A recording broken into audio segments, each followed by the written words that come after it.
Millionaire Library. Chapitre 1. Le piège invisible de l'attention. Tu n'es pas paresseux. Tu n'es pas stupide. Tu n'es pas en retard. Tu es simplement en train de jouer à un jeu dont les règles ont été écrites contre toi. Et personne ne te l'a jamais dit clairement. Le piège n'est pas visible.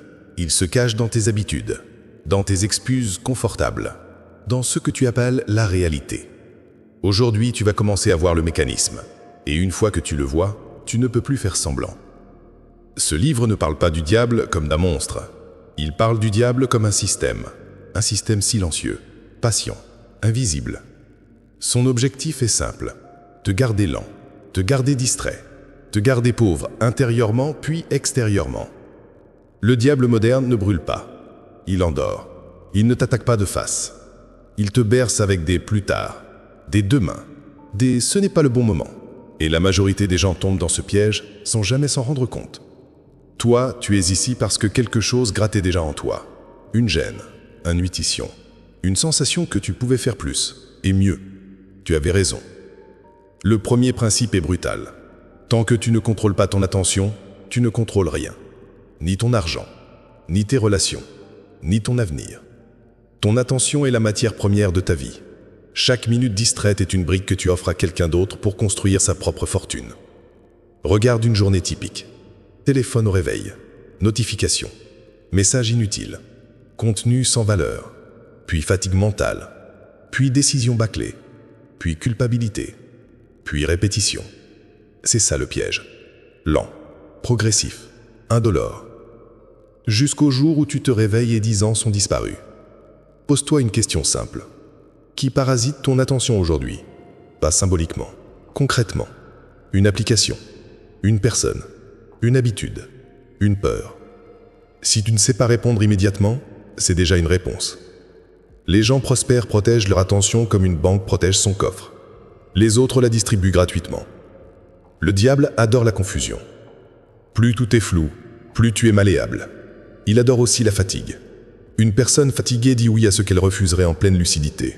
Elle consomme ce qu'elle mépriserait en pleine clarté. Elle accepte une vie qu'elle n'aurait jamais choisie. Voilà pourquoi l'énergie est une arme spirituelle et financière. Pas dans les slogans, dans les faits. Le sommeil, le silence, la respiration, la solitude volontaire. Ce sont des territoires sacrés. Le système veut que tu les méprises. Laisse-moi te raconter une histoire simple. Un jeune homme travaille beaucoup, trop. Il gagne correctement sa vie. Il est fier. Il achète une voiture chère, un bel appartement. Il sort souvent. Il a l'impression d'avoir réussi. 10 ans plus tard, il est prisonnier de son niveau de vie. Il ne peut plus ralentir. Il ne peut plus réfléchir. Il ne peut plus risquer. Il ne vit plus. Il amortit. Le diable ne l'a jamais attaqué. Il l'a simplement laissé courir dans la mauvaise direction. L'argent est un révélateur, pas une solution. S'il arrive dans une vie confuse, il amplifie la confusion. S'il arrive dans une vie claire, il amplifie la liberté. Ce n'est pas la somme qui compte, c'est la structure intérieure. Et personne ne t'apprend à bâtir cette structure, parce qu'un esprit structuré est difficile à manipuler. Deuxième principe, le diable ne te pousse pas forcément vers le mal. Il te pousse vers le banal. Une vie tiède, des rêves réduits, une ambition camouflée sous la prudence. Il te murmure que viser haut est dangereux, que rester petit est plus sûr. Il t'apprend à appeler ta peur réalisme et à appeler la résignation maturité. Observe les débats autour de toi. Beaucoup de gens critiquent la richesse, peu font le travail intérieur pour la mériter. Beaucoup parlent d'injustice, peu deviennent stratèges. Là encore, le piège est mental. Gagner demande du silence intérieur, perdre demande seulement des excuses. Tu veux une règle simple? Si ton environnement ne parle jamais d'opportunité, de discipline, de vision, de long terme, tu baignes déjà dans l'eau du piège. Personne ne t'oblige à y rester, mais personne ne viendra non plus te tirer dehors. Les relations sont un autre outil du diable. Il ne te met pas toujours avec des ennemis. Il te met avec des gens confortables, sympathiques, drôles, mais sans direction. Leur présence te rassure. Leur absence de vision te ralentit. Tu n'as pas besoin de couper brutalement. Tu as besoin de choisir consciemment. Qui te tire vers le haut, qui t'endort, qui t'observe, qui t'aspire. Une question te brûle peut-être déjà. Comment on sort de ce système? On n'en sort pas avec la colère. On en sort avec la clarté. Chaque jour, tu dois reprendre une parcelle de ton pouvoir. Une seule suffit. Une décision. Une frontière. Une habitude retirée. Une autre installée. Le diable déteste la constance consciente. Il s'adapte à tes élans. Il craque sous ta régularité. Imagine un instant ce que deviendrait ta vie si tu coupais 50% des distractions inutiles. Juste la moitié. Que ferais-tu de ce temps? Que construirais-tu? Qui deviendrais-tu? Ce n'est pas une question théorique, c'est une trajectoire réelle. Les riches que j'ai observés de près n'ont pas tous commencé avec de l'argent, mais ils ont tous commencé avec une chose: l'indépendance mentale. Ils pensent avant de réagir, ils observent avant d'imiter, ils décident avant d'expliquer, et surtout, ils acceptent d'être incompris pendant la phase de construction. Le diable adore quand tu cherches l'approbation, parce que celui qui dépend des applaudissements obéit à la foule. Tu peux échouer 1000 fois. Ce n'est pas un problème. Tu peux perdre de l'argent. Tu peux te tromper de partenaire. Tu peux changer d'avis. Ce qui est mortel, c'est de ne jamais décider. L'indécision chronique est l'arme la plus propre du piège. Elle ne fait pas de bruit. Elle vole une vie entière. Beaucoup attendent d'être prêts. Prêts financièrement. Prêts émotionnellement. Prêts socialement. Personne n'est jamais prêt. Tu avances, puis tu deviens prêt en marchant. La vérité est simple. Tu n'as pas peur d'échouer. Tu as peur de voir jusqu'où tu pourrais réellement aller. Et ça peut détruire l'image que tu t'es construite de toi-même. Regarde ton passé sans complaisance. Combien de fois as-tu su ce qu'il fallait faire sans le faire? Combien de fois as-tu négocié avec ta conscience? Ce n'est pas de la culpabilité que je cherche à créer. C'est de la lucidité. La lucidité rend libre. Le diable aime aussi l'urgence artificielle. Tout doit être maintenant. Tout doit être rapide. Tout doit être consommé. La richesse, elle, aime le rythme lent. Les décisions froides. Les stratégies ennuyeuses. Les accumulations invisibles. La fortune ne crie pas. Elle chuchote longtemps. Tu veux un exercice simple?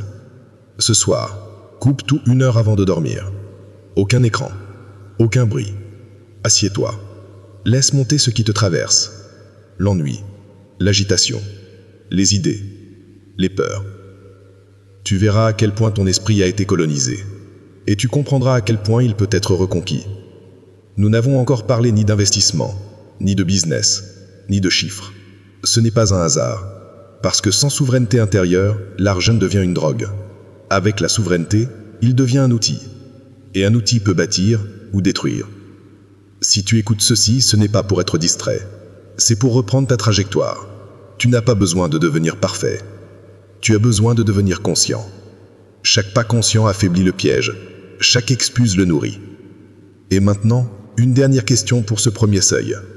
Si le diable n'existait pas comme entité, mais comme somme de toutes tes dérives, de toutes tes fuites, de toutes tes lâchetés, qu'est-ce que tu devrais affronter dès demain matin pour commencer à le rendre moins puissant? Garde cette question. Elle va t'accompagner longtemps. Et si tu l'écoutes vraiment, elle peut changer toute la direction de ta vie. Chapitre 2. La décision qui coupe l'ancienne vie. Tu ne te bats pas contre le monde. Tu te bats contre une version ancienne de toi qui refuse de mourir. C'est là que la plupart échouent. Ils veulent une nouvelle vie sans laisser mourir l'ancienne. Ils veulent plus d'argent sans lâcher les réflexes de la pauvreté. Plus de respect sans lâcher les comportements qui les rendent transparents. Plus de liberté sans lâcher le besoin de sécurité. Le piège est là, entre deux identités. Le diable n'a pas besoin de te détruire. Il a juste besoin de te maintenir dans l'entre-deux. Assez mal pour vouloir autre chose, pas assez mal pour vraiment changer. On va parler d'un mot simple, décision. Pas l'envie, pas l'intention, pas la motivation, la décision. Une vraie décision crée une ligne invisible dans la vie. Avant, après. Beaucoup pensent décider. En réalité, ils testent, ils essayent, ils observent, ils gardent une porte de sortie. Le piège adore les portes de sortie, parce qu'une porte de sortie empêche l'engagement total. Et sans engagement total, rien de grand ne se construit. Regarde quelqu'un qui dit vouloir changer de carrière. Tant qu'il réfléchit, il ne risque rien. Tant qu'il se prépare, il reste confortable. Le jour où il décide vraiment, il perd quelque chose. Du temps libre, de la sécurité, de l'approbation. La perte est le signe que la décision est réelle. S'il n'y a aucune perte, ce n'est pas une décision, c'est un divertissement mental. Le diable adore les projets fantômes. Ceux dont on parle, ceux qu'on imagine, ceux qu'on promet, mais qu'on ne matérialise jamais. Il donne l'illusion d'avancer sans jamais bouger. Une vérité froide, tu peux mentir aux autres longtemps, tu peux même te mentir à toi-même un certain temps, mais ton corps, lui, sait. Il sait si tu avances, il sait si tu fuis, il sait si tu triches. L'anxiété est souvent une dissonance entre ce que tu sais devoir faire et ce que tu évites de faire. Ce n'est pas une maladie, c'est un signal. Prenons l'argent, concrètement. Beaucoup veulent gagner plus, mais peu sont prêts à devenir la personne capable de le garder, de le gérer, de l'investir sans panique. Ils veulent le résultat sans la structure. Le diable leur offre alors un raccourci. Crédit, dépenses impulsives, signaux extérieurs de réussite, et les enchaîne gentiment à leur propre choix. Un esprit pauvre pense en termes de récompense immédiate. Un esprit riche pense en termes de trajectoire. Un esprit pauvre demande combien ça rapporte maintenant. Un esprit rieux demande ce que ça devient dans 5 ans. Tu peux changer ce logiciel, mais tu dois d'abord admettre lequel tourne en toi aujourd'hui. Je vais te raconter une scène banale. Un homme reçoit un bonus. Il hésite. D'un côté, s'offrir un plaisir. De l'autre, investir. Il écoute son entourage. Profite, tu l'as mérité. Il consomme. 3 mois plus tard, il recommence à se plaindre de sa situation. Il ne se rend pas compte qu'il vient de recréer exactement sa prison. Le diable n'a rien fait. Il a juste laissé le scénario se jouer. Le piège fonctionne aussi dans les relations. Beaucoup cherchent l'amour pour se sentir complet. Mais un manque n'attire rarement la stabilité. Il attire ce qui ressemble au manque. 2 personnes incomplètes ne font pas un tout. Elles font une dépendance. La dépendance est confortable au début. Puis elle devient une cage. Un esprit libre attire autre chose. Il attire par résonance, pas par besoin. Pose-toi une question inconfortable. Est-ce que tu veux quelqu'un pour partager ta vie ou quelqu'un pour remplir ton vide? La réponse change tout. Le diable adore les identités figées. Je suis comme ça. Je n'ai jamais été bon en argent. Je suis quelqu'un d'émotif. Je suis trop gentil, trop timide, trop impulsif. Chaque étiquette est une prison mentale. Une fois acceptée, elle devient une permission automatique à ne plus évoluer. Tu n'es pas une personnalité. Tu es un système en mouvement. Tu peux te reprogrammer, lentement, mais sûrement. Une habitude coupe une ancienne identité. Une nouvelle habitude en installe une autre. Pas besoin de violence. La constance suffit. Regarde la discipline. Beaucoup la voient comme une punition. En réalité, c'est une libération. Elle enlève les débats intérieurs. Elle élimine la négociation. Tu n'as plus à te demander si tu dois agir. Tu agis. Le diable adore quand tu débats. Parce que pendant que tu débats, tu n'avances pas. La discipline n'est pas un caractère, c'est un environnement. Change ce qui t'entoure et ce qui sort de toi change naturellement. Fais entrer dans ta vie des rappels de ton futur au lieu de rappels de ton passé. Ce que tu vois tous les jours façonne ce que tu deviens. Parlons maintenant de la peur. La plupart des gens pensent que la peur empêche d'agir. C'est faux. La peur n'empêche rien. Elle révèle ce qui compte vraiment. Ce qui te fait peur est souvent exactement ce que tu devrais affronter. Pas pour souffrir, pour grandir. Le diable te pousse à éviter la peur. Le mentor te pousse à la traverser. Et entre les deux, il y a ton futur. Tu veux une règle simple. Si une décision t'effraie mais t'agrandit, elle est juste. Si elle te rassure mais te rétrécit, elle est toxique. Beaucoup restent dans des vies sûres, mais étroites. Puis ils envient ceux qui osent. Ils appellent ça de la chance. Ce n'est pas de la chance. C'est le prix du courage payé sur une longue période. Regarde ton agenda. Tes journées racontent ta vérité. Pas tes discours, pas tes rêves. Tes journées. Là où va ton temps, va ta vie. Là où va ta vie, va ton identité. Le diable adore quand tu dis « je n'ai pas le temps », parce que tu as toujours du temps pour ce qui compte vraiment. La question n'est donc pas le temps, c'est la priorité. Je vais te poser une question directe. Si rien ne change dans la façon de vivre, où seras-tu dans 5 ans? Même rythme, même choix, même peur, mêmes excuses. Regarde la réponse sans la fuir. Ce futur existe déjà. Tu es en train de le bâtir chaque jour. Maintenant, la bonne nouvelle. Le futur peut se plier très vite à une nouvelle direction. Pas par miracle, par inertie inversée. Un petit virage constant produit un grand déplacement. Tu n'as pas besoin de te transformer en une nuit. Tu as besoin d'arrêter de te trahir chaque matin. Ne méprise pas les petites décisions. Ce sont elles que le piège attaque d'abord. Se lever ou rester. Oser dire non ou se taire. Investir ou consommer. Avouer ou contourner. Chaque micro-choix vote pour la personne que tu deviendras. Le diable n'est pas dans l'excès. Il est dans l'accumulation des petites lâchetés acceptées. Le mentor n'est pas dans l'héroïsme, il est dans la cohérence répétée. Chapitre 3. L'arme secrète contre la peur et la dilution de soi. Tu crois peut-être que ce qui te bloque, ce sont les circonstances, l'argent, l'âge, le manque d'opportunités, la famille, le pays, la chance.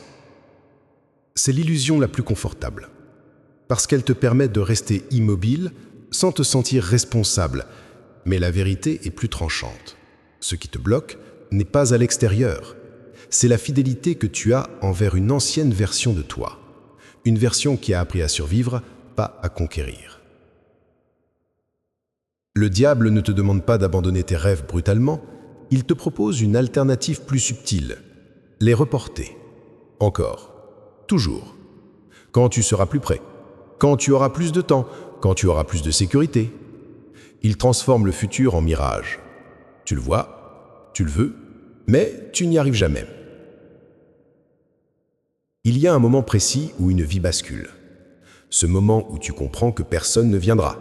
Ni parent, ni patron, ni état, ni mentor magique. Personne. Tu es seul avec ton potentiel. Et cette solitude-là est soit une prison, soit un trône. Tout dépend de ce que tu en fais. Beaucoup préfèrent rester enfant longtemps. Pas dans l'âge, dans la posture. Quelqu'un doit décider pour moi. Quelqu'un doit comprendre pour moi. Quelqu'un doit porter le risque à ma place. Le piège adore cette posture, parce qu'un enfant attend. Un adulte tranche. Regarde ton rapport au risque. Est-ce que tu évites le risque de perdre ou est-ce que tu évites surtout le risque de changer d'identité?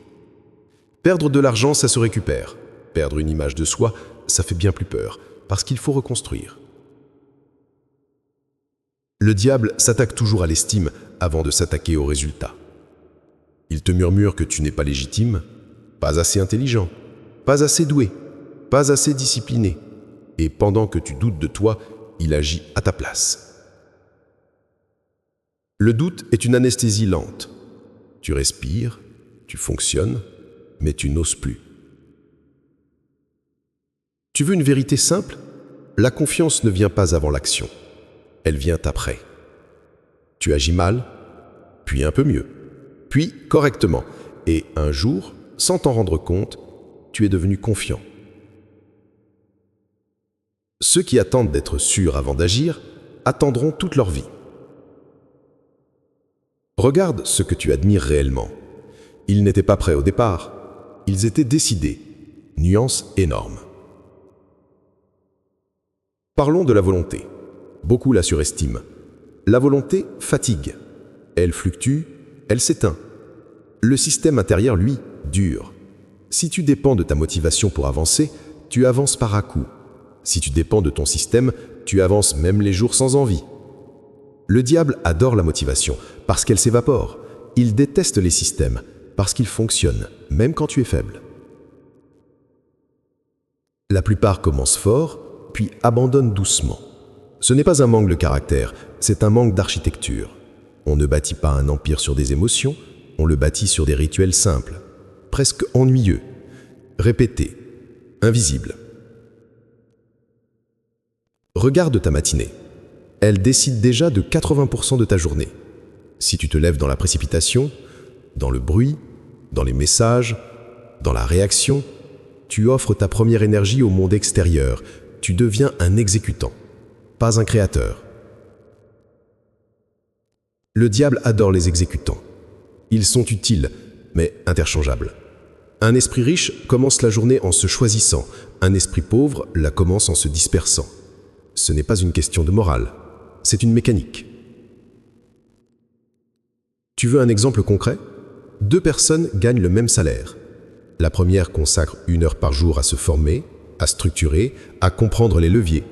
La seconde consacre 1 heure par jour à se distraire. Au bout de 5 ans, l'écart n'est plus financier, il est existentiel. L'une a des options, l'autre a des contraintes. Voilà la vraie définition de la richesse, l'optionnalité. Le diable t'enferme dans l'urgence permanente. Toujours quelque chose à régler, toujours un feu à éteindre, toujours un problème à gérer. Il remplit ton quotidien de micro-tensions pour t'empêcher de penser en macro-stratégie. Un esprit occupé en permanence ne voit plus l'horizon. Tu n'as pas besoin de plus de vitesse, tu as besoin de plus de hauteur. Les relations reviennent encore ici. Certaines personnes absorbent ton énergie, d'autres la multiplient. Ce n'est pas une question de gentillesse, c'est une question de dynamique. Une relation peut être agréable et destructrice à long terme, une autre peut être exigeante et salvatrice. Le diable te pousse vers le confortable, le mentor te pousse vers l'élevant. Tu n'as pas besoin de t'expliquer à tout le monde. Plus tu montes, moins tu es compris. C'est normal. Ce n'est pas un bug du système, c'est le système. Beaucoup sabotent leur progression par loyauté invisible. Loyauté familiale, loyauté sociale, loyauté culturelle. Ils ont peur de dépasser, peur de déranger, peur d'être isolés. Ils préfèrent rester moyennement ensemble que seuls au sommet. Le diable se cache souvent dans ce mot. Ensemble. Tu peux aimer tes siens sans emprunter leur plafond. Regarde ton langage. Il trahit ta position. Quand tu dis « j'essaye », tu maintiens une issue de secours. Quand tu dis « je vais voir », tu repousses la décision. Quand tu dis « c'est compliqué », tu t'autorises à ralentir. Le diable adore les mots flous. Il dissolve la force d'intention. Un esprit clair utilise des mots clairs. Je fais. Je ne fais pas. Je commence. J'arrête. Je m'engage. Je renonce. La clarté est violente pour le piège. Tu crois peut-être que devenir fort, c'est devenir dur. C'est faux. Devenir fort, c'est devenir stable. Ne plus être secoué par chaque regard, chaque opinion, chaque fluctuation. Le diable manipule par l'émotion. Le mentor structure par la lucidité. Quand tu n'es plus gouverné par tes émotions, tu deviens dangereux pour le système. Pas violent, dangereux dans le sens indomptable.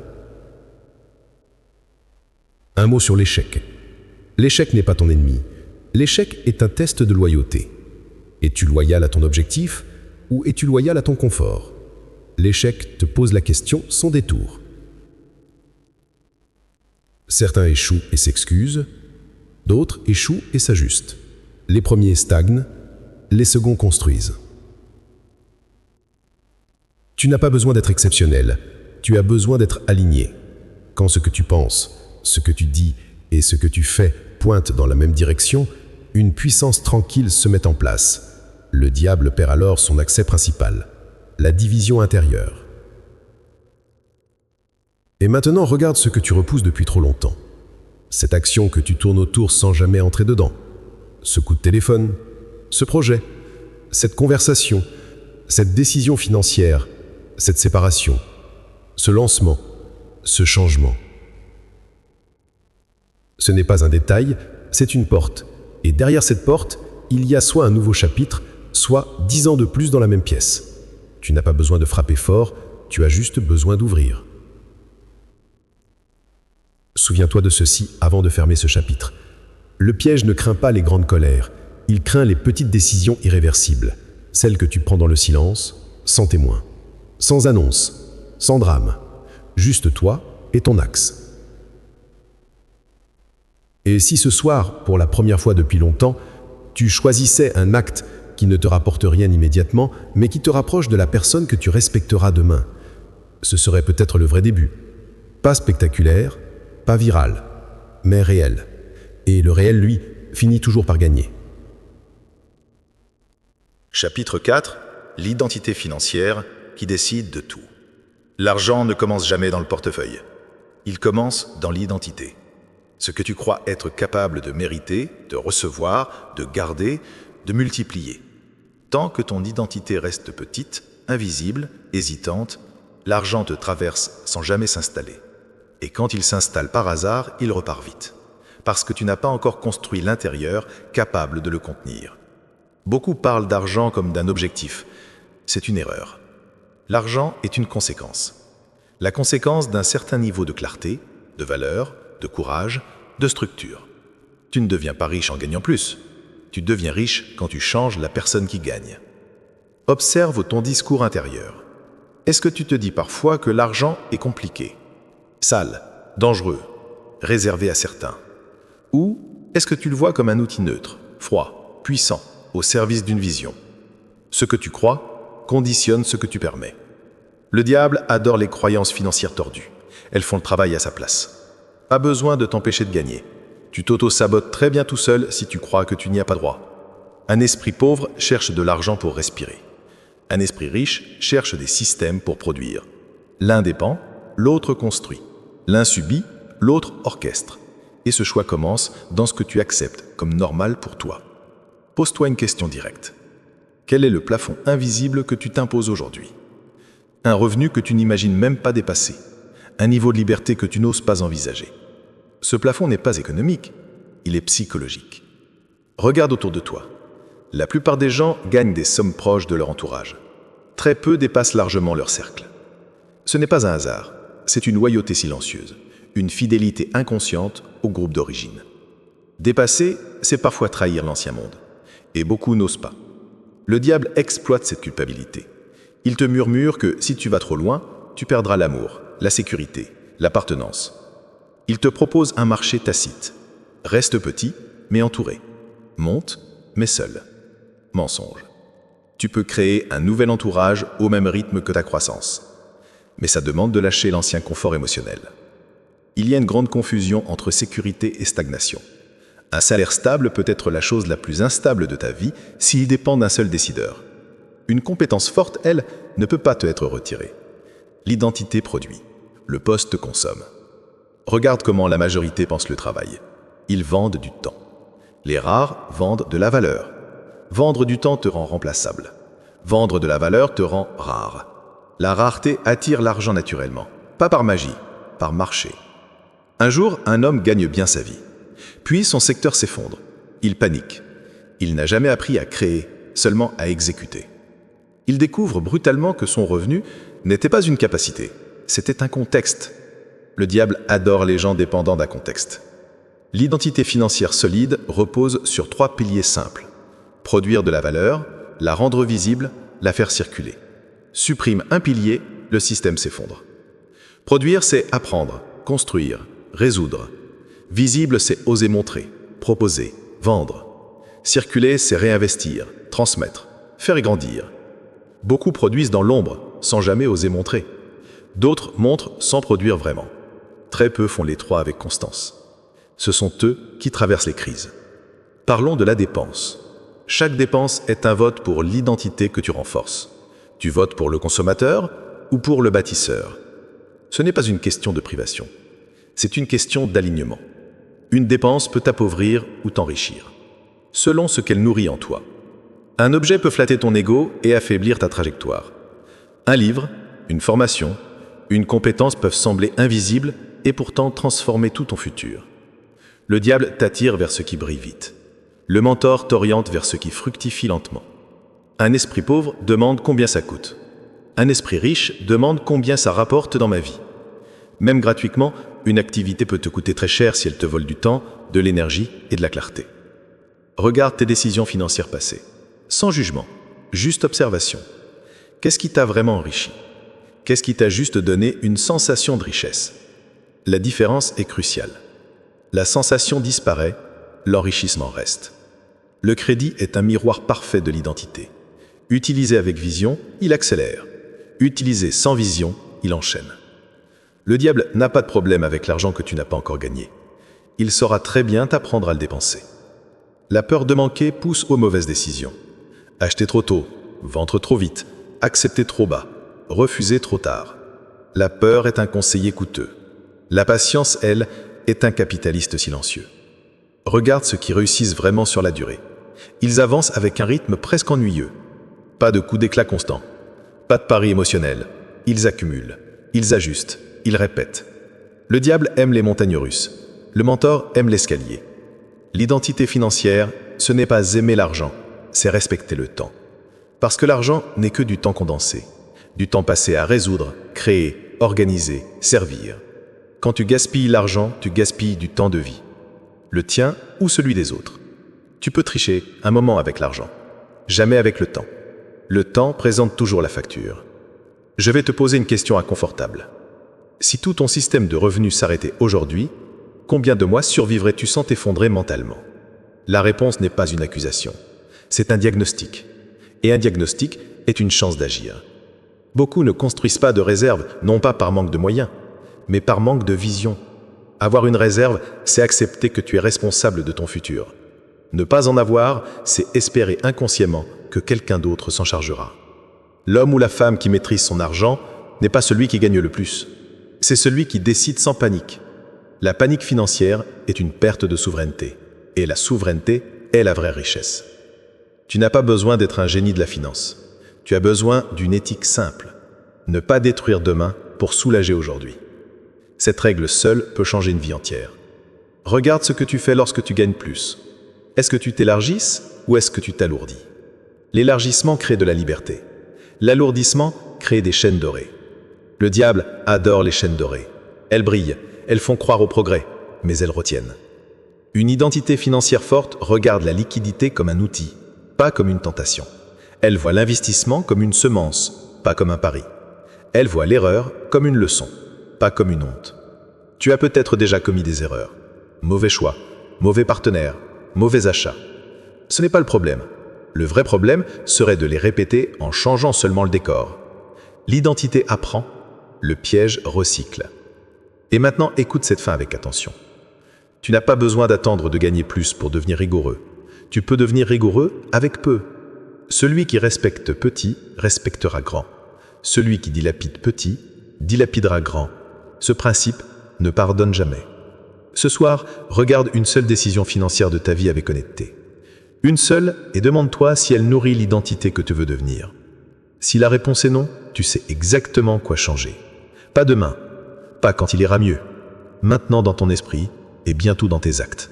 L'argent suivra, toujours, mais seulement quand l'identité sera prête à le diriger au lieu de lui obéir. Chapitre 5.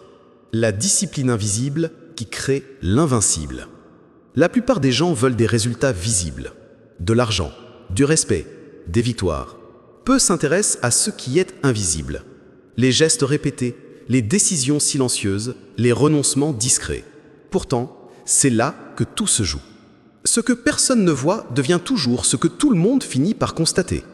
Le diable déteste la discipline discrète, parce qu'il ne peut pas la saboter par le bruit ni par la distraction. Il préfère te pousser vers la motivation, l'excitation, les élans, les promesses, tout ce qui monte vite et retombe vite. La discipline, elle, ne monte pas. Elle creuse, lentement, profondément, et ce qui est creusé profondément résiste aux tempêtes. Beaucoup attendent de se sentir fort pour se discipliner. C'est une inversion totale. Tu te disciplines pour devenir fort, pas l'inverse. La discipline n'est pas une récompense, c'est l'outil. Regarde un corps. Il ne devient pas puissant le jour où la motivation apparaît. Il devient puissant le jour où l'entraînement devient non négociable, sans émotion, sans débat, comme se brosser les dents. Le piège t'invite toujours à négocier avec toi-même. Juste aujourd'hui, juste cette fois, juste parce que tu es fatigué, juste parce que tu as mérité une pause. Et sans t'en rendre compte, tu ne négocies plus avec les jours, tu négocies avec ta trajectoire. Une vie se détruit rarement par un grand effondrement. Elle se détruit par une suite de petites concessions acceptées. Regarde la parole. Ce que tu dis compte moins que ce que tu tiens. Chaque promesse non tenue affaiblit ta confiance intérieure. Tu n'as pas seulement rompu un engagement envers une action, tu as rompu un engagement envers toi. Au bout d'un certain nombre de ruptures, ton propre esprit ne te croit plus. Et quand ton esprit ne te croit plus, tu peux dire ce que tu veux, tu n'agis plus. Une discipline saine commence par des engagements ridiculement simples, si petits qu'ils humilient l'ego. Se lever à une heure fixe, lire 10 minutes, marcher chaque jour, écrire 3 lignes. Ce n'est pas la taille qui compte, c'est l'irréversibilité. Le fait que tu les fais même quand personne ne regarde. Le diable aime les grandes résolutions.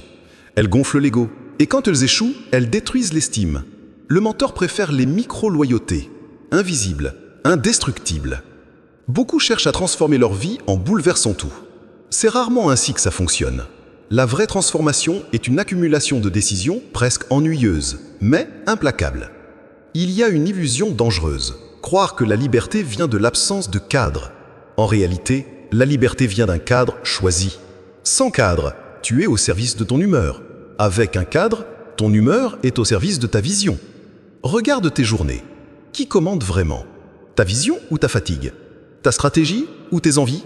Ton futur ou ton confort? La réponse est écrite dans ce que tu fais quand tu n'as envie de rien. La discipline n'est pas une contrainte, c'est une réduction du chaos. Moins tu laisses de place à l'improvisation inutile, plus tu libères d'énergie pour ce qui compte vraiment. Le diable adore les vies désorganisées, parce que dans le désordre, plus personne ne sait ce qu'il fait ni pourquoi. Tout devient brouillard, et dans le brouillard, on tourne en rond. Un esprit discipliné est clair, et un esprit clair est dangereux pour le système, parce qu'il voit les pièges avant de tomber dedans. Parlons des émotions. Beaucoup utilisent leurs émotions comme des excuses. Je suis fatigué, je suis déprimé, je suis stressé. Ce sont de vraies sensations, mais elles ne doivent pas devenir des chefs d'orchestre. La discipline n'ignore pas les émotions, elle les traverse. Tu n'as pas besoin d'être de bonne humeur pour faire ce qui est juste. Et souvent, c'est en faisant ce qui est juste que l'humeur s'améliore. Le piège t'apprend à attendre l'état parfait. Le mentor t'apprend à agir dans l'état réel. Regarde la différence entre quelqu'un qui réussit et quelqu'un qui stagne. Ce n'est pas l'intelligence, ce n'est pas la chance, ce n'est même pas le talent. C'est la capacité à répéter quand l'enthousiasme est mort. La répétition est la forge. Chaque répétition grave un sillon, et ce sillon devient une autoroute intérieure. Un jour, tu n'as même plus besoin de forcer. L'action devient naturelle. Tu n'es plus discipliné, tu es structuré. La structure est la vraie puissance. Un mot sur le corps. Ton corps est ton premier système disciplinaire. Si ton corps est négligé, ton esprit devient fragile. Sommeil chaotique, alimentation incohérente, absence de mouvement. Tu peux lire tous les livres que tu veux, tu resteras instable. Le diable adore les esprits instables. Ils doutent vite, ils abandonnent vite, ils compensent vite. Un esprit stable vit dans un corps respecté. Ce n'est pas du sport intensif, c'est du soin régulier. Regarde l'environnement. La discipline est plus facile dans un environnement propre, silencieux, ordonné. Le chaos extérieur alimente le chaos intérieur. Ce que tu laisses traîner autour de toi finit toujours par traîner dans ta tête. Le diable t'invite à vivre dans le bruit. Le mentor t'apprend à revenir régulièrement au silence. Le silence n'est pas un vide, c'est un espace de réinitialisation. Tu crois peut-être que la discipline va t'enfermer. C'est l'inverse. Elle t'affranchit des décisions inutiles. Elle t'évite les choix fatigants. Elle te rend disponible pour la création, la stratégie, la profondeur. Regarde les gens qui réussissent longtemps. Ils mangent à peu près pareil. Ils dorment à peu près aux mêmes heures. Ils travaillent avec des rythmes définis. Leur génie est dans la répétition, pas dans l'improvisation permanente. Le diable aime les grands excès. L'excès épuise. La mesure bâtit. Tu n'as pas besoin de devenir dur. Tu as besoin de devenir fiable. Fiable pour toi. Fiable pour tes engagements. Fiable pour ta vision. Quand tu deviens fiable, quelque chose change dans ton regard. Tu te respectes. Et quand tu te respectes, les autres s'ajustent. On ne respecte pas quelqu'un qui parle bien. On respecte quelqu'un qui tient. Regarde les domaines où tu promets plus que tu agis. Ce sont des failles, pas pour te juger, pour te renforcer. La discipline vient combler les failles, pas les exposer. Beaucoup pensent que la discipline enlève la joie. C'est faux. Elle enlève le chaos. Et beaucoup de gens confondent chaos et liberté. La vraie joie est stable. Elle ne dépend pas de pics artificiels. Elle dépend d'une paix intérieure que seul l'ordre peut donner. Le diable veut te dépendant de sensations. Le mentor veut te mettre de ton rythme. Tu peux commencer aujourd'hui sans bruit. Choisir une seule discipline, une seule, et la rendre sacrée. Même petite, surtout petite. Parce que si tu respectes le petit, le grand viendra naturellement s'y greffer. Tu n'as pas besoin de devenir exceptionnel pour gagner. Tu as besoin de devenir constant. La constance est invisible au début. Elle est indiscutable à la fin. Le piège méprise la constance, parce qu'il la croit ennuyeuse. Le mentor, lui, sait qu'elle est invincible. Chapitre 6. Le silence des stratèges et la solitude des bâtisseurs. À un certain niveau de progression, quelque chose change. Le bruit diminue. Les invitations se raréfient. Les discussions deviennent plus superficielles. Tu ris moins souvent, mais tu réfléchis plus profondément. Beaucoup interprètent mal cette phase. Ils croient qu'ils perdent quelque chose. En réalité, ils sont en train de gagner de l'espace intérieur. Et cet espace est indispensable pour construire grand. Le diable déteste le silence. Parce que dans le silence, les illusions s'effondrent. Dans le silence, les masques tombent. Dans le silence, tu entends enfin ce que tu fuyais sous le bruit. Le bruit est son anesthésiant préféré. Musique permanente, notifications constantes, discussions inutiles. Tout pour éviter que tu te retrouves face à toi-même. Un esprit qui ne supporte pas le silence est un esprit qui a peur de ce qu'il pourrait découvrir. Les véritables stratégies ne naissent jamais dans l'agitation, elles naissent dans la solitude choisie. Pas la solitude subie, celle que tu décides de traverser pour voir clair. Regarde les moments où ta vie a vraiment changé.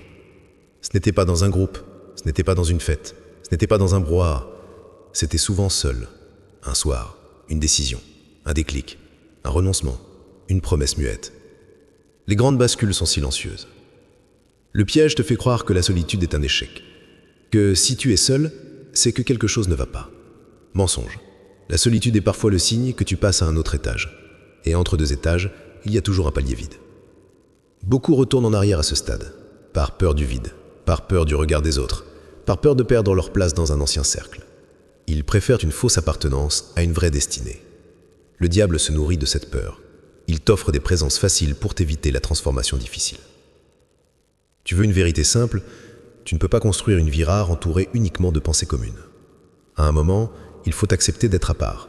Pas au-dessus, à part, différent, incompris parfois.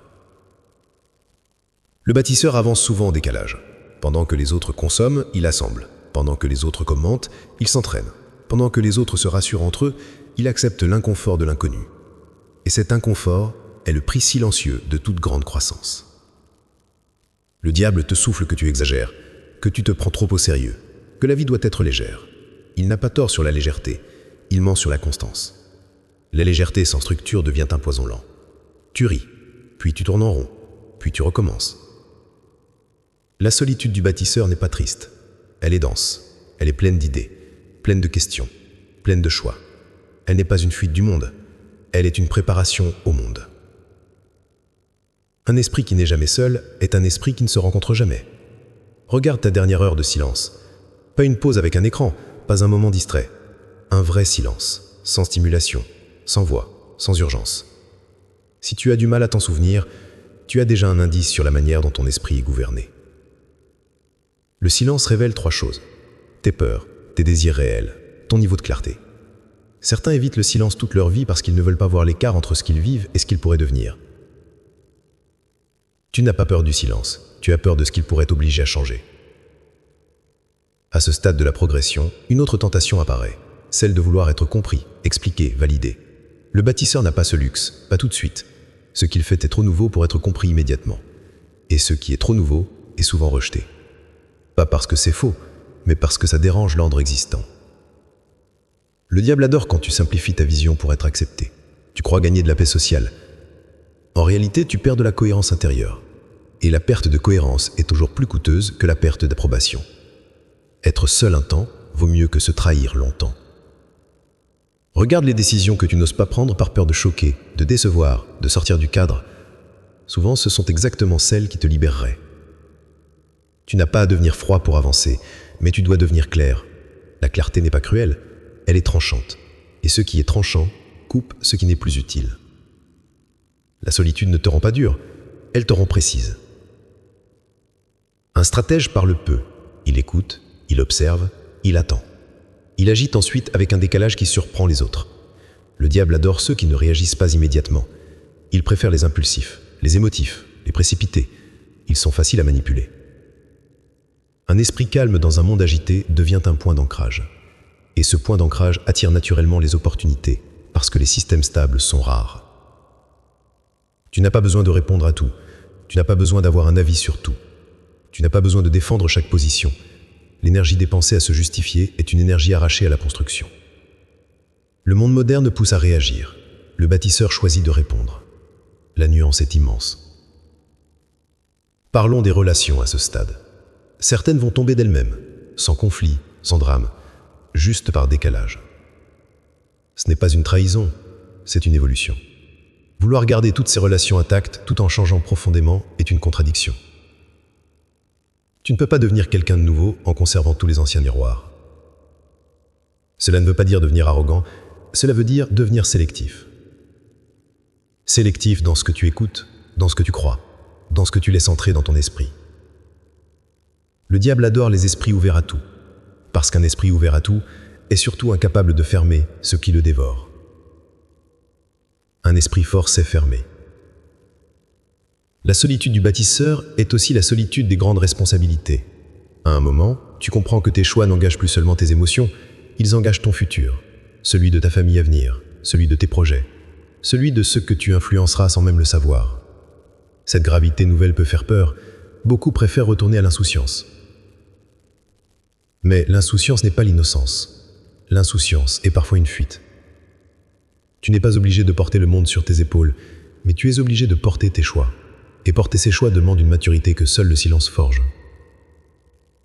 Dans le silence, tu apprends à t'auto-conseiller, à ne plus dépendre immédiatement de la vie des autres, à sentir ce qui est juste pour toi, pas ce qui est populaire, pas ce qui est applaudi, ce qui est juste. C'est là que naît la véritable souveraineté. Le diable te veut entouré mais dépendant. Le mentor te veut parfois seul mais libre. Tu peux remplir tes journées de paroles et rester vide. Tu peux remplir tes silences de sens et devenir indestructible. Je vais te poser une question simple. Si tout arrêtait demain, le bruit, les réseaux, les avis, les comparaisons, est-ce que ta vie aurait encore une direction ou seulement des distractions? Cette question fait mal, mais elle libère. Le bâtisseur n'a pas besoin d'une foule, il a besoin d'un axe. Quand l'axe est solide, la foule vient plus tard naturellement. Et si elle ne vient pas, la trajectoire reste vraie. La solitude n'est pas une punition, c'est un passage. Et comme tous les passages, il est étroit, inconfortable. Mais il mène toujours vers un espace plus vaste. Écoute bien ça, tu n'es pas en train de t'éloigner des autres, tu es en train de te rapprocher de toi. Et entre ces deux mouvements, il y a parfois un vide. Ne le fuis pas, habite-le. C'est dans ce vide que se forgent les destins qui ne font pas de bruit au début, mais que plus rien n'arrête ensuite. Chapitre 7. La guerre intérieure entre confort et destinée. À ce niveau du parcours, tu ne te bats plus contre le monde. Tu te bats contre une force bien plus subtile, ton attachement au confort. Le confort n'est pas le repos. Le repos régénère. Le confort endort. Il te donne l'impression de sécurité tout en grignotant lentement ta capacité à devenir autre chose. Le diable moderne ne te pousse pas au chaos. Il te pousse à une stabilité tiède, un salaire suffisant pour ne pas mourir, assez de distraction pour ne pas penser, assez de plaisir pour ne pas te révolter, pas assez de vide pour te transformer. C'est une prison douce, et c'est pour ça qu'elle est difficile à quitter. Le confort est un excellent serviteur. C'est un tyran parfait quand il devient un maître. Regarde les moments où tu sais que tu devrais agir, mais où tu choisis de rester immobile.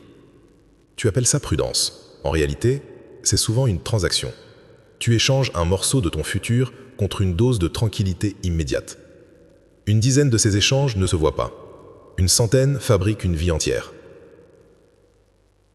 La destinée ne se manifeste pas comme une voie mystique. Elle se manifeste comme une tension, une gêne, une insatisfaction persistante. Le sentiment que tu n'es pas à ta place, que tu joues en dessous de ta vraie nature. Le diable cherche toujours à anesthésier cette tension. Le mentor cherche à la rendre insupportable jusqu'au passage à l'acte. Beaucoup ont confondu paix et anesthésie. La paix, c'est quand tu avances dans la bonne direction. L'anesthésie, c'est quand tu ne ressens plus que quelque chose cloche. Tu ne quittes pas le confort parce que tu es courageux. Tu le quittes quand la douleur de rester devient plus grande que la peur de partir. La plupart attendent que la nécessité les force. Problèmes financiers, burn-out, rupture, maladie. Ils appellent ça un coup du destin. En réalité, ce sont souvent des alertes ignorées trop longtemps. La guerre intérieure commence toujours de la même façon. Tu sais ce que tu devrais faire, tu sais aussi ce que tu vas faire. Et les deux ne sont pas les mêmes. Cet écart répété détruit lentement l'estime. Pas de façon spectaculaire, de façon corrosive. Comme de l'eau sur de la pierre. Beaucoup cherchent la confiance en eux. Ils la cherchent dans le regard des autres, dans l'admiration, dans la reconnaissance. La vraie confiance vient d'ailleurs.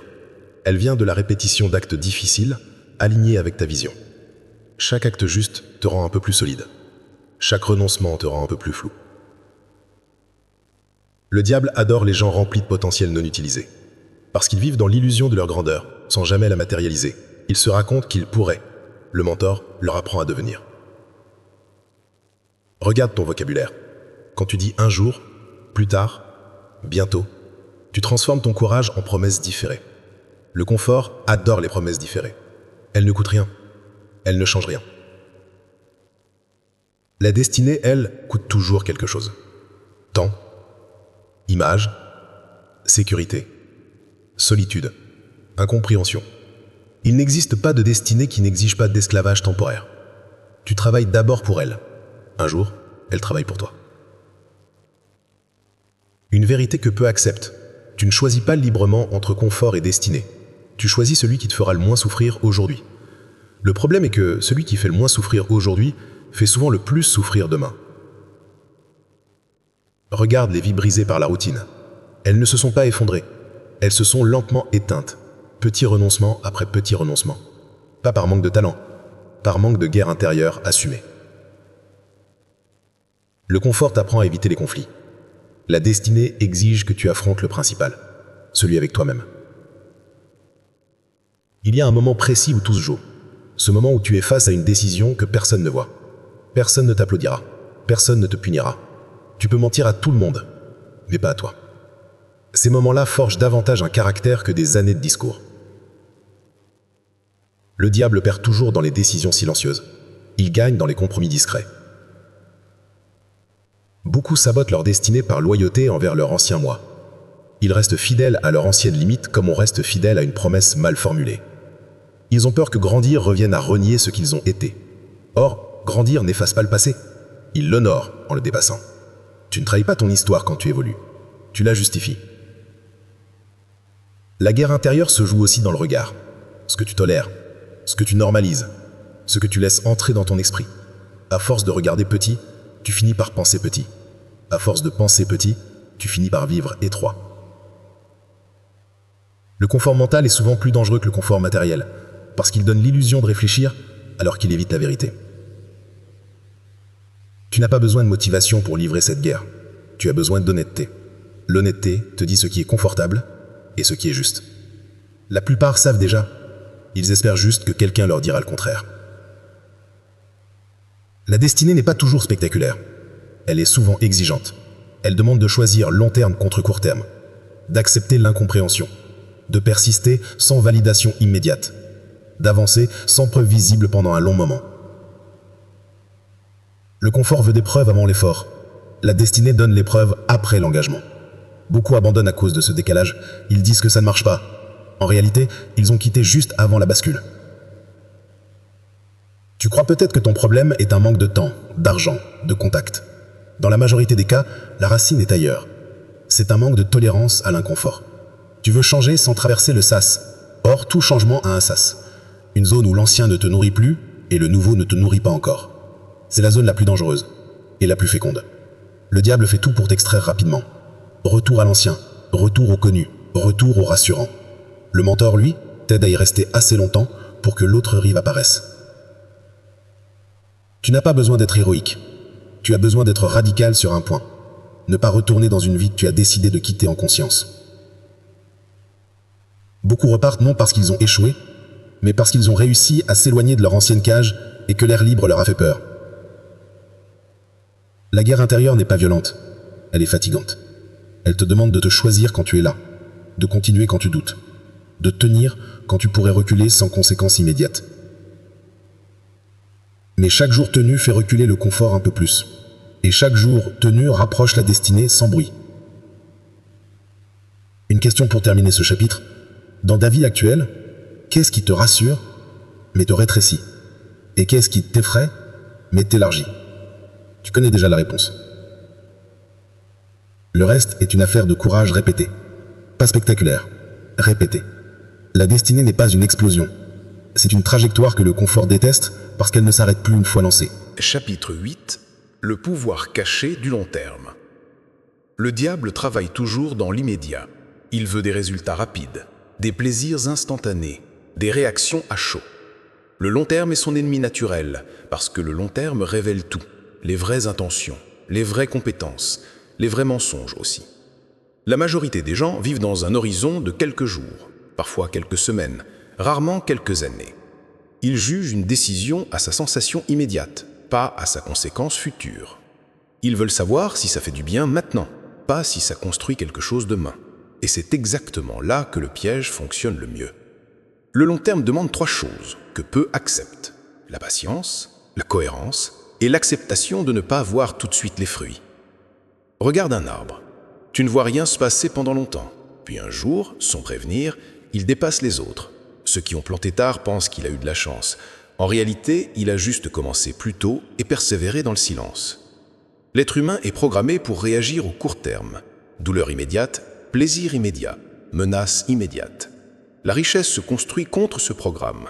Elle exige de sacrifier des récompenses visibles contre des gains invisibles. Beaucoup abandonnent non parce que la voie est mauvaise, mais parce qu'ils n'ont pas supporté le délai entre l'effort et le résultat. Ce délai est l'épreuve, pas l'effort. Tout le monde peut faire un effort un jour. Peu acceptent de le refaire quand rien ne semble bouger. Tu veux une vérité dure. Si tu ne supportes pas d'être longtemps sans validation, tu deviendras dépendant de ce qui valide vite. Et ce qui valide vite appauvrit souvent lentement. Le diable adore les raccourcis. Il donne l'impression d'aller plus vite. En réalité, il rallonge le chemin, parce qu'il contourne les fondations. Tu vois un succès fulgurant, une réussite soudaine, une ascension rapide. Tu ignores la plupart du temps les années invisibles qui l'ont rendu possible. Tu ne vois que l'explosion finale. Tu envies l'effet, tu refuses le processus. Le pouvoir du long terme est justement là, dans le processus. Répéter, ajuster, continuer, sans garantie, sans promesse, sans public. Là où le diable te dit « profite tant que ça marche », le long terme te dit « construis même quand ça ne se voit pas ». Parlons d'argent concrètement. La majorité veut doubler vite, les rares veulent multiplier lentement. Doubler vite est excitant, multiplier lentement est ennuyant. Et pourtant, sur 10, 20, 30 ans, l'écart devient obscène. Ce n'est pas la vitesse qui crée la fortune durable, c'est la régularité. Quelques bonnes décisions répétées sur une longue période battent presque tous les coups d'éclat. Le long terme ne te promet pas l'adrénaline, il te promet la maîtrise. Et la maîtrise est toujours plus puissante que l'excitation. Le même principe vaut pour les relations. Les relations explosives brûlent vite, les relations construites lentement nourrissent longtemps. Le diable t'attire vers l'intensité. Le long terme t'enseigne à la profondeur. Et dans la carrière, c'est encore plus visible. Beaucoup veulent un poste, peu veulent une trajectoire. Un poste te donne un statut, une trajectoire te donne une direction. Le statut flatte l'ego, la direction transforme une vie. Le long terme exige aussi une compétence rare. Savoir fermer des portes définitivement. Tant que tu laisses toutes les portes ouvertes, tu restes entre deux chemins. Et entre deux chemins, tu n'avances sur aucun. Le diable adore les gens qui ne ferment jamais vraiment. Ils hésitent. Ils gardent des plans B, des plans C, des issues de secours émotionnelles. Ils croient se protéger. En réalité, ils se divisent. Fermer une porte n'est pas de l'orgueil, c'est de la clarté. Tu ne peux pas investir ton énergie entière dans une direction si une partie de toi reste prête à fuir. Le long terme te demande aussi d'accepter une chose difficile. Tu vas évoluer plus vite que certaines personnes autour de toi. Ce décalage crée de l'incompréhension, de la distance, parfois du mépris. Et c'est exactement là que le piège fonctionne le mieux. Ralentir pour ne pas déranger est l'un des sacrifices les plus coûteux de toute une vie. Tu n'as pas à écraser qui que ce soit, mais tu n'as pas à t'excuser de ta croissance. Le long terme révèle aussi les tempéraments. Certains commencent toujours, peu finissent. Les débuts sont pleins d'espoir. Les fins sont pleines de solitude. La majorité aime l'espoir, peu aiment la solitude. Finir est une compétence, rare, précieuse. Le diable te pousse à multiplier les commencements pour t'éviter la puissance d'un seul accomplissement réel. Un autre piège du court terme est la comparaison. Tu vois quelqu'un aller plus vite que toi. Tu doutes, tu changes de stratégie. Tu abandonnes ton rythme pour imiter celui d'un autre. Et tu perds ce que tu avais de plus précieux, ta cohérence. Le long terme n'est pas une course contre les autres, c'est une fidélité à une direction. Deux personnes peuvent avancer à des vitesses différentes. Celle qui arrive loin n'est rarement celle qui a sprinté le plus. C'est celle qui a su marcher longtemps sans s'arrêter. Le diable te presse. Le long terme te structure. Tu veux un signe simple que tu bascules du court terme au long terme. Tu commences à préférer la solidité au spectaculaire, la stabilité au bruit, la constance à l'excitation. Et tu te rends compte que tu ne perds rien. Tu gagnes en calme, tu gagnes en vision, tu gagnes en contrôle. Le long terme transforme ton rapport au temps. Tu arrêtes de vouloir tout maintenant, tu commences à vouloir juste assez chaque jour. Cette bascule est discrète, mais elle change tout. Les impatients vivent dans la frustration, les patients vivent dans la construction. Même dans l'échec, le long terme est supérieur. Celui qui pense court terme vit chaque échec comme une fin. Celui qui pense long terme le vit comme une information, une donnée, un ajustement, pas comme une sentence. Le diable dramatise, toujours à l'instant. Le long terme relativise, toujours dans la durée. Tu n'as pas besoin de réussir vite, tu as besoin de réussir assez longtemps. Une réussite courte flatte l'ego, une réussite longue transforme un héritage.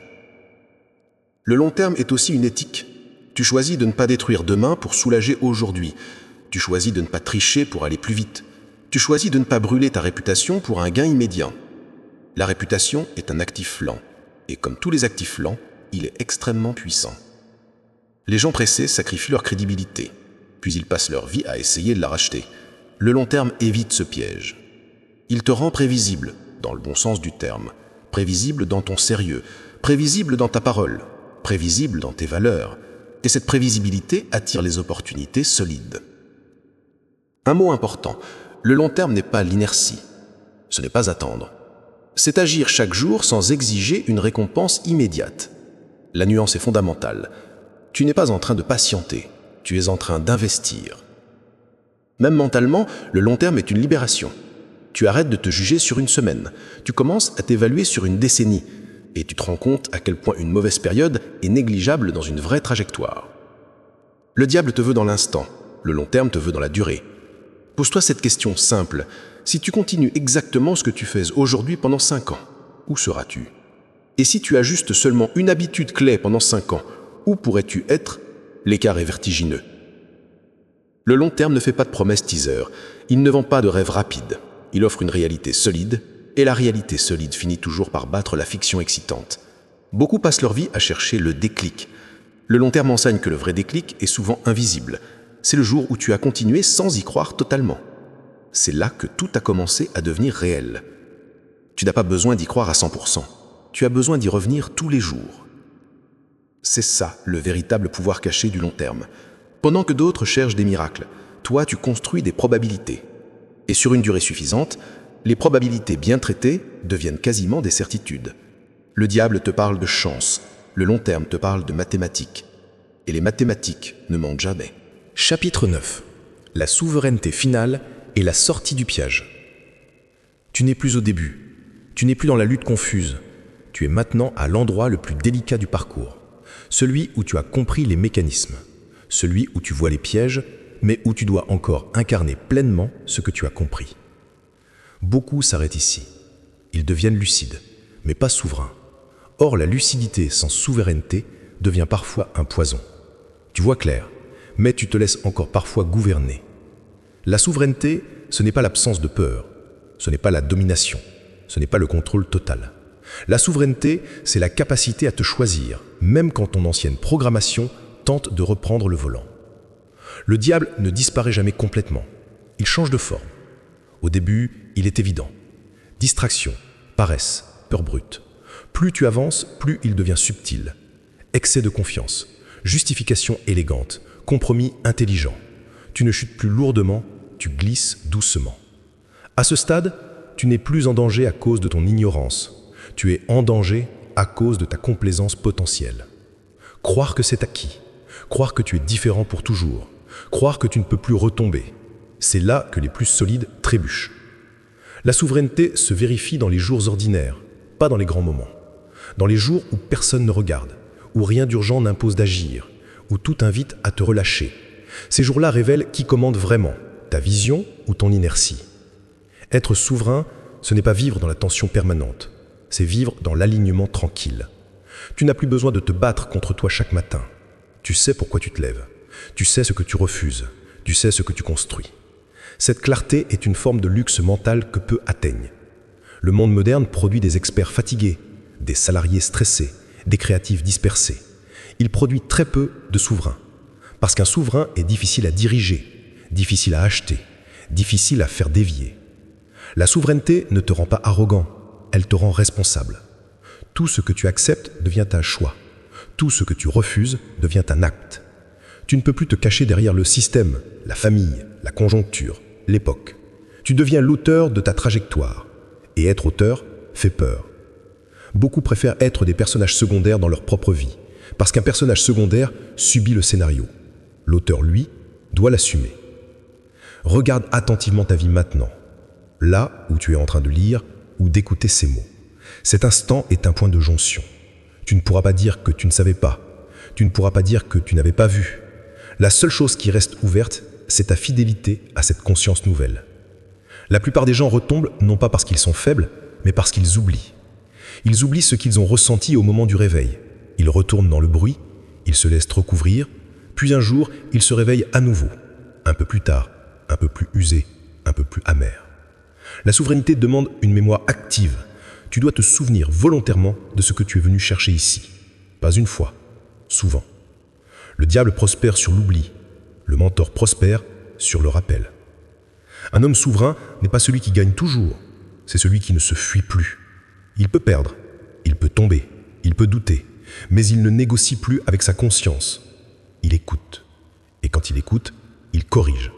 Rapidement, sans justification inutile. Une femme souveraine n'est pas celle qui ne tremble jamais. C'est celle qui continue même quand elle tremble, qui n'utilise plus son émotion comme une excuse, qui ne s'abandonne plus à la fatigue comme à un maître. La souveraineté est une posture intérieure. Tu peux être souverain sans argent. Tu ne peux jamais être libre sans souveraineté. L'argent peut amplifier ta liberté. Il ne peut pas la créer à partir du vide. C'est pour ça que tant de fortunes deviennent des prisons. Elles ont été construites sur une identité encore soumise. Le vrai signe que tu sors du piège est simple. Tu n'es plus obsédé par le résultat. Tu es engagé dans le processus. Tu n'attends plus que le monde change pour toi changer. Tu agis, puis tu laisses le monde s'ajuster. À ce stade, tu comprends une chose essentielle.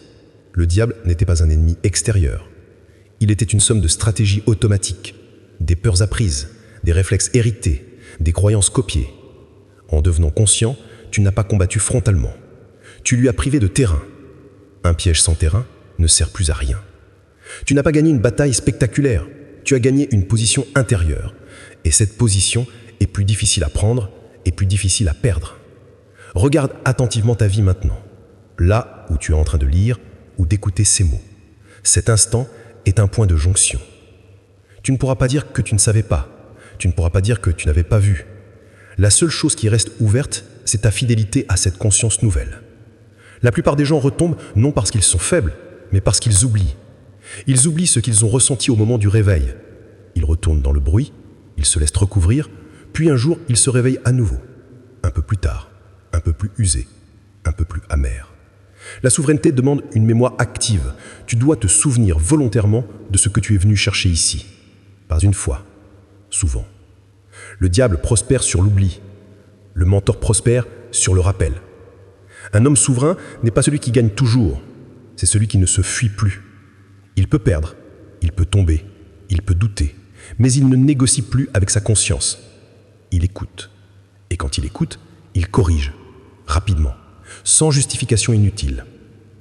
Une femme souveraine n'est pas celle qui ne tremble jamais, c'est celle qui continue même quand elle tremble, qui n'utilise plus son émotion comme une excuse, qui ne s'abandonne plus à la fatigue comme à un maître.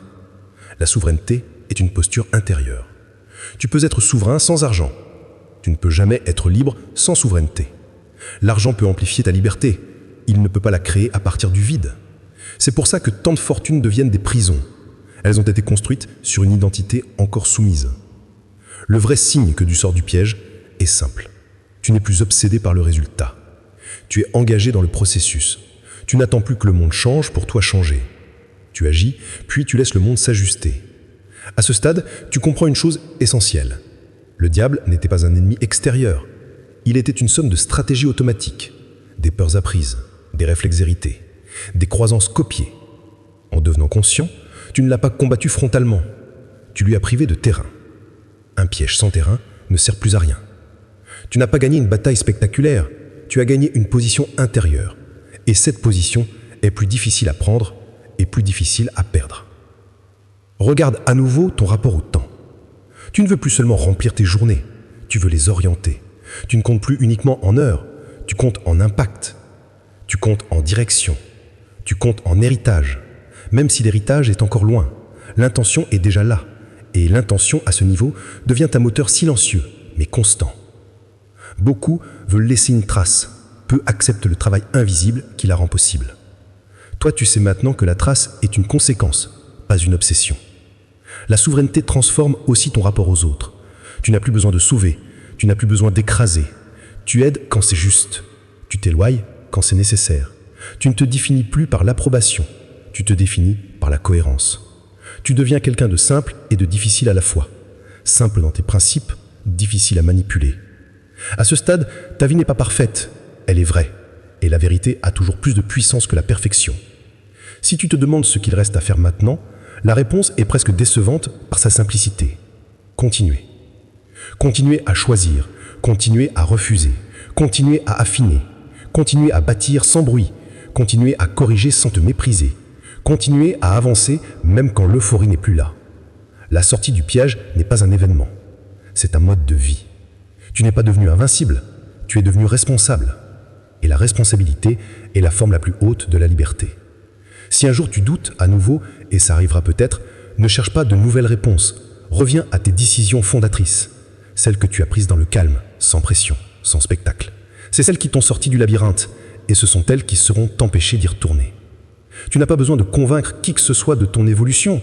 Une trajectoire n'a pas besoin de discours, elle se voit avec le temps. Tu sais maintenant que tu ne dois pas devenir meilleur que les autres. Tu dois devenir fidèle à ce que tu as reconnu comme juste pour toi. Cette fidélité est rare, et tout ce qui est rare devient précieux. Si ce livre avait un seul message à laisser dans ton esprit, ce serait celui-ci. Le diable n'attaque jamais de front, ce qui est solide l'est intérieur. Il attaque ce qui hésite, et tu n'es plus obligé d'hésiter. Tu peux encore tomber, mais tu ne tomberas plus sans savoir pourquoi. Et cette différence change tout. Tu es sorti du piège le jour où tu as cessé d'attendre d'être sauvé. Et ce jour-là, sans fanfare, tu es devenu quelqu'un d'autre.